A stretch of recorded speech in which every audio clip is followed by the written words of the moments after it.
Hi everyone, here is a game from the U13 British Championships, and it's another one played by Andrew Horton, and his opponent was Harry Lee, who I think's about 140ish, whereas Andy was put down as 137 for the tournament, but now he's 155, so he's therefore the slight favourite, but he does have to play as black. But the winner gets £66.66 and joint second in the under 13 championship, and it's an incredible game. There's some incredible stuff happens in this game, and I hope you enjoy. Harry was white and kicked off with d4, and now Andy plays the Nimzo-Indian, and now white plays the queen c2 line, which is the idea is to not get double pawns and also try and control e4. It's the most ambitious line, and Capablanca liked it, but he was a genius. Now black plays knight c6, which is the Milner-Barry variation, aka the Zurich variation, and you've seen this from my own games before, where I put my pawns on dark squares after swapping off the dark square bishop, so I'm left with a good knight against a bad bishop. So knight f3, d6, e3, castles, bishop e2, queen e7, castles, bishop takes, and now once white castles, you should take the knight off, because then the pin don't mean anything and the bishop is therefore doing nothing.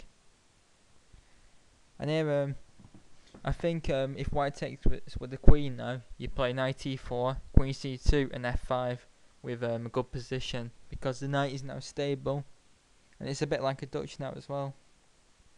White however takes with a pawn, now e5 and now a4. The critical line is d5, knight b8. This looks like it wastes moves, but white can't take advantage of it, and now after h3 preventing bishop g4, knight b d7 coming into c5, and black should be fine here. Instead a4 beginning some queenside play, knight d7. Bishop g4 looks stronger. Bishop a3 now, f5 preparing a kingside pawn storm, and both sides are going to be attacking on the opposite wings, which both sides have to win as well, which makes this game really exciting. Rook a d1 now.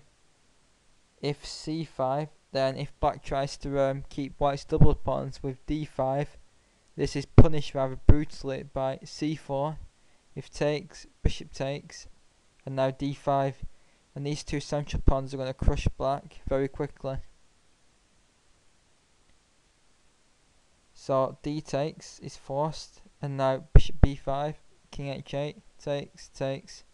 You see black's got very weak triple pawns now. Knight takes, bishop takes, and now this check is thrown in first to disrupt white's pawn structure. And now after takes, queen g5, getting out with the skewer with tempo. Now after rook f6, white's a pawn up, but black's got some good attacking chances, and this makes the game very exciting as well. However, I think white's to be prepared in that position. Rook a d1, e4, good move, knight d2, and now queen g5, bringing the queen to an active square where it can lead an assault on the white king. Knight b3, knight f6, bringing the knight to more active post. And black should be thinking of breaks with f4 on that soon to bring the bishop into the game. F1, bishop d7, queen d2, k8, a5, knight g4. And now bishop takes g4, f takes g4, and despite the double pawns now, this is better for black because black's rooks are now knifing into the game. Like the f rook's got an half open f file to work with and pressure on white's king, and black can use the g pawn as a battering ram, which we are going to see soon. c5, d5. This is safe now. I think the best here is a6, and after b takes a6, c4, and white's getting some queenside play now and some good chances. Queen e2, rook f6. Strong here is g3, very strong actually. It's opening up the g4 square, and white has to take it, and then bishop g4 wins the exchange. So that was strong, but missed. Bishop b4, and now g3 can be played again, but what I actually found was black can play knight takes b4, and although this looks really bad, you now have to move a6, and white has now got no play on the queen side whatsoever, absolutely no play, nothing can be created, and now black can just hack white up on the king side, and this would have been decisive as well. Instead, rook h6 was played, not as good. Knight d2, rook f8, g3, and now rook f3. A nice idea, but it only gives black a slight advantage if the rook is accepted, say with... Now white can give this pawn up. And black's still better here, with very good compensation for the exchange, but it's not clear cut.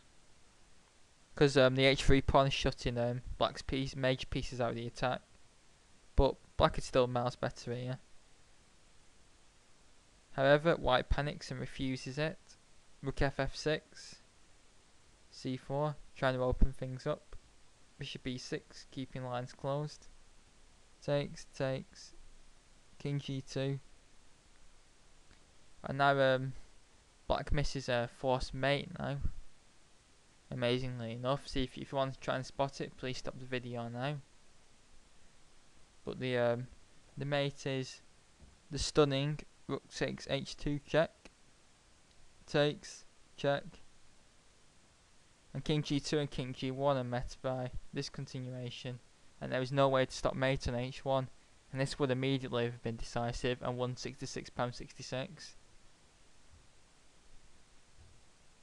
Queen h5 anyway, and this allows a defence with rook h1. And now here comes another crushing move was missed. Again, if you want to try and spot this crushing move, please stop the video. The crushing move missed was knight takes d4. If white's queen moves, then you're just going to get killed by a knight f3. If it's taken, then e3 check. And like all white's pieces are dropping off, including the king. Rook f5, bishop c3, knight d8. You see black wants to manoeuvre the knight to the weak f3 square, which has been clamped down on by two pawns via the manoeuvre by f7, g5, f3. Knight f1. And now check. And knight f7 is immediately decisive because there's no way to stop the knight getting to f3, which will win the queen. White's position is too claustrophobic here. Bishop e1. You see how passive white is, getting crushed here. And now there's another force mate here. See if you can spot it. If you want to try and spot it, please stop the video now. The mate is, and it's quite a simple one as well, is this. And after knight g5, if knight d2 to stop the knight coming in, then you come in anyway. And after takes, queen f1, black has the move queen g2 check.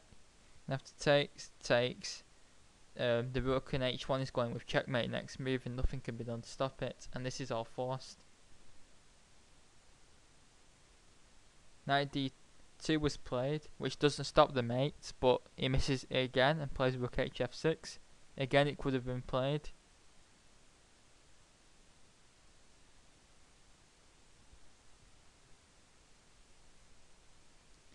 Now rook b2. Again, the mate can be played, but wasn't spotted. Instead, black trebles up on the f-file. I mean, black's still easily winning this, but this could have been put to bed this game ages ago.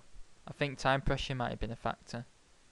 Rook f1. Now the mate has finally been stopped, but now the knight comes into f3. Rook c2. Queen h5. h4 forced, but now white's dropping a pawn. h2. Rook b2. Rook h6. Preparing queen h3.